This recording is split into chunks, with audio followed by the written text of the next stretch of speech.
Halo teman-teman kos-kosan, gimana kabar kalian? Baik-baik saja kan? Jujutsu Kaisen chapter 217 versi fan translate telah banyak beredar di internet. Akhirnya Abdikos mendapat gambaran cukup detail mengenai chapter 217 ini. Sebenarnya chapter ini menyimpan banyak sekali hal menarik, tapi kalau teman-teman hanya baca sekilas, teman-teman mungkin kurang paham kalau sesuatu yang dijelaskan di chapter sebenarnya mempunyai detail yang mengarah pada sesuatu, seperti maksud dari sub otak monyet sampai membantai 3 desa. Maksudnya seperti apa? Yuk langsung aja berikut pembahasan Jujutsu Kaisen chapter 217.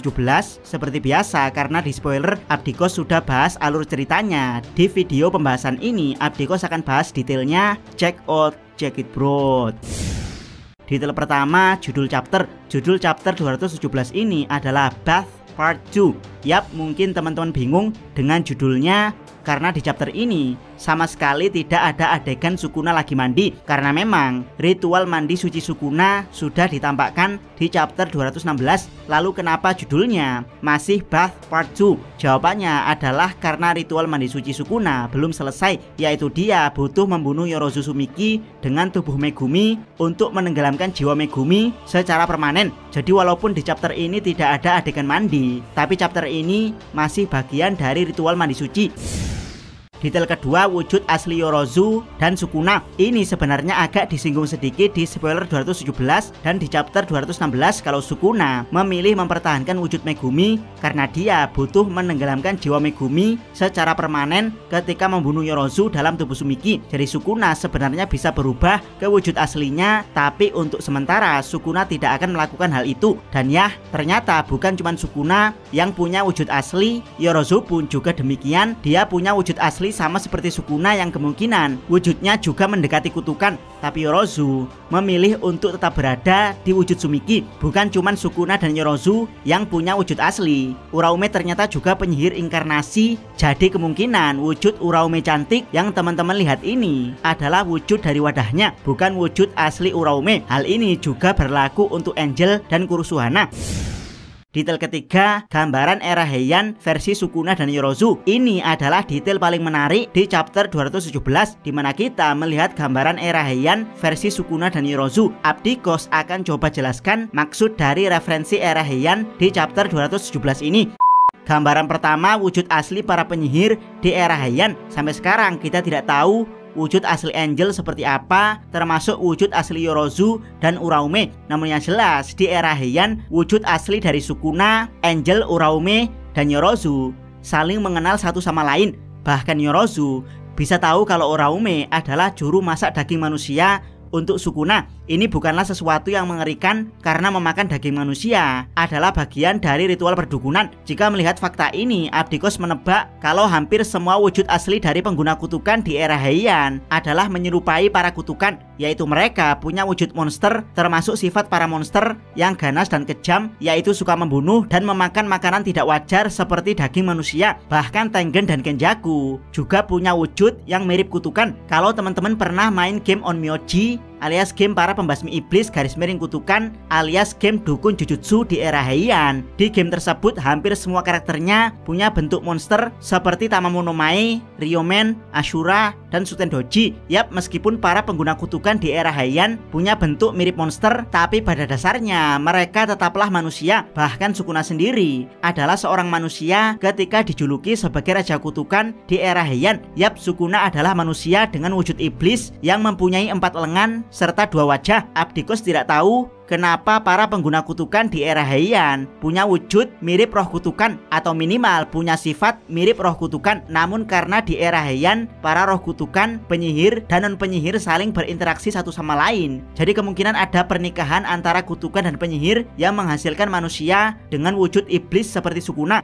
Gambaran era Heian yang kedua adalah sup otak monyet, di mana Yorozu ingin dimasakkan sup otak monyet oleh Uraume saat pesta pernikahannya dengan Sukuna. Yap, kenapa harus sup otak monyet? Buat yang tidak tahu, sup otak monyet adalah makanan favorit para dukun tingkat tinggi di hampir semua negara termasuk Indonesia. Di Indonesia biasanya para dukun dari Mentawai yang suka memakan sup kepala monyet. kalau teman-teman sempat nonton film Bayi Ajaib di bioskop. Di situ Adipati Dolken sempat menjalani ritual makan otak monyet. Adipati Dolken sendiri berperan sebagai Dorman, seorang dukun jujutsu yang bersekutu dengan roh kutukan Albert Dominique. Jadi intinya sup otak monyet bukanlah sekedar makanan biasa, tapi menjadi bagian dari ritual para dukun tingkat tinggi.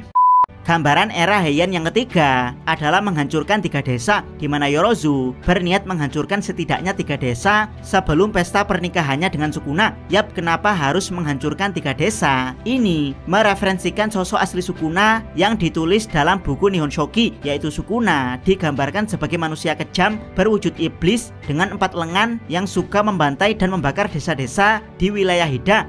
Gambaran era Heian yang terakhir adalah memenggal kepala manusia tampan lalu menulisi dahinya dengan haiku. Haiku di sini maksudnya adalah puisi atau kata-kata kebahagiaan atas pencapaian sesuatu. Biasanya hal ini dilakukan oleh para tribe atau suku kuno yang masih percaya dengan hal-hal klinik seperti perdukunan. Bahkan ritual memenggal kepala ini juga pernah dilakukan di zaman peperangan, yaitu sebagai hadiah kemenangan. Dan percaya atau tidak, suku Naulu yang ada di Indonesia punya tradisi untuk menjadikan kepala manusia sebagai mas kawin. Yap, mungkin di era Heian hal tersebut beneran terjadi, yaitu para manusia pengguna kutukan atau sebut saja para manusia iblis hasil kawin silang antara penyihir dan kutukan menjadikan kepala pemuda paling tampan di desa yang mereka hancurkan sebagai dekorasi pernikahan. Tentu hal ini bukan lagi di level darkness alias kegelapan di era Heian, tapi sudah di level nightmare alias mimpi buruk dari era Heian. Detail keempat, rahasia dari Malevolent Shrine. Di chapter ini juga sedikit diungkap kalau teknik kutukan Sukuna tidak hanya sekedar menebas dengan cliff dan dismantle, tapi teknik tersebut dipengaruhi oleh kuil jahat transparan yang menyertainya, yaitu Malevolent Shrine. Jadi Malevolent Shrine sendiri bukan sekedar nama domain Sukuna, tapi nama dari asal muasal teknik Sukuna. Itulah kenapa saat menggunakan teknik menebas jarang sekali ditunjukkan efek tebasan Sukuna, itu karena teknik ini berasal dari kuil jahat Malevolent Shrine yang transparan. Yang masih menjadi rahasia adalah apakah Malevolent Shrine juga bisa dikombinasikan dengan teknik api raja kutukan, atau mungkin Malevolent Shrine bisa menyimpan banyak teknik kutukan layaknya Uzumaki dan Storage Rika. Detail kelima, penjelasan teknik Yorozu. Nama asli teknik Yorozu memang belum pasti, tapi kalau mengikuti Fan Translate, nama teknik Yorozu adalah Construction, yaitu nama yang sama dengan teknik Maizenin. Dengan pengalaman perang dan pertarungan yang sangat banyak, Yorozu mampu membuat replika bentuk apapun yang telah dia pelajari komposisinya, kecuali replika dari alat kutukan kelas spesial. Teman-teman mungkin sangat familiar dengan penjelasan teknik Yorozu ini. Yap, teknik Yorozu sangat mirip dengan Quirk Creation milik Momo Yaoyorozu. Bukan cuman kemampuan mereka berdua, nama mereka berdua juga hampir mirip, yaitu Yorozu dan Yaoyorozu. Abdikos pernah menjelaskan tentang potensi quirk terkuat di My Hero Academia, dan Abdikos tempatkan quirk creation milik Momo Yaoyorozu sebagai quirk dengan potensi paling kuat, karena quirk ini bisa merepresentasikan salah satu kekuatan Tuhan, yaitu menciptakan segala sesuatu. Andaikan Horikoshi bisa mengesampingkan pakem shonen seperti Jujutsu Kaisen, tidak harus selalu menyorot MC atau main villain, maka Momo Yaoyorozu bisa dijadikan villain atau hero yang sangat-sangat kuat, karena Momo adalah murid paling cerdas di UE. Yap, dengan quirk creation harusnya Momo bisa menciptakan bom atom atau senjata racun biogas dari tubuhnya. Tapi lupakan soal cerita pakem shonen yang hanya fokus ke MC. Di sini kita melihat Yorozu menggunakan teknik construction untuk menciptakan armor daging. Abdikos ulangi, armor daging yang terinspirasi dari evolusi beberapa makhluk. Jadi Yorozu tidak hanya sekedar mampu merekonstruksi metal cair, tapi juga baju zirah perang yang terbuat dari daging. Abdikos penasaran seperti apa kemampuan baju zirah gabungan dari beberapa makhluk evolusi ini. Apakah kepala ngengatnya bisa menangkap sonar pergerakan, sayap lalat bisa membuatnya bergerak super cepat karena lalat adalah serangga tercepat di muka bumi, lalu ekor lebah bisa membuatnya menyengat atau mengeluarkan racun untuk melukai musuhnya. Entahlah, Abdikos tidak sabar melihat kemampuannya. Detail ke-6, Sukuna menguji Mahoraga. Yap, jelas sekali kalau di akhir chapter Sukuna mengeluarkan Mahoraga dengan tujuan untuk menguji kemampuannya. Buat yang tidak tahu, kemampuan Mahoraga adalah adaptasi dari serangan lawan lalu mengembalikan serangan tersebut berkali-kali lipat lebih kuat. Yap, kalau yang Abdikos prediksikan tentang kemampuan baju zirah daging milik Yorozu benar, maka ini akan jadi pertarungan yang sangat menarik, yaitu adaptasi versus evolusi. Karena Yorozu akan punya banyak kemampuan serangan dari gabungan makhluk evolusi, maka Mahoraga versi Sukuna akan diuji coba apakah dia mampu beradaptasi dengan banyaknya serangan berbeda dari evolusi Yorozu. Mahoraga versi Megumi sendiri hanya bisa beradaptasi dengan satu jenis serangan. Jadi ketika dia diserang dengan dua jenis serangan yang berbeda seperti tebasan dan api, maka Mahoraga versi Megumi langsung kelabakan dan akhirnya kalah. Yap, Abdikos yakin Mahoraga versi Sukuna tidak selemah Mahoraga versi Megumi. Dia akan mampu beradaptasi dari berbagai macam jenis serangan dengan sangat cepat. Tentu saja kita harus sabar karena harus menunggu 2 minggu untuk melihat hasil uji coba Mahoraga versi Sukuna. Jangan lupa subscribe channel Otakos dan jangan lupa share video ini. Sabdiko salam Mi.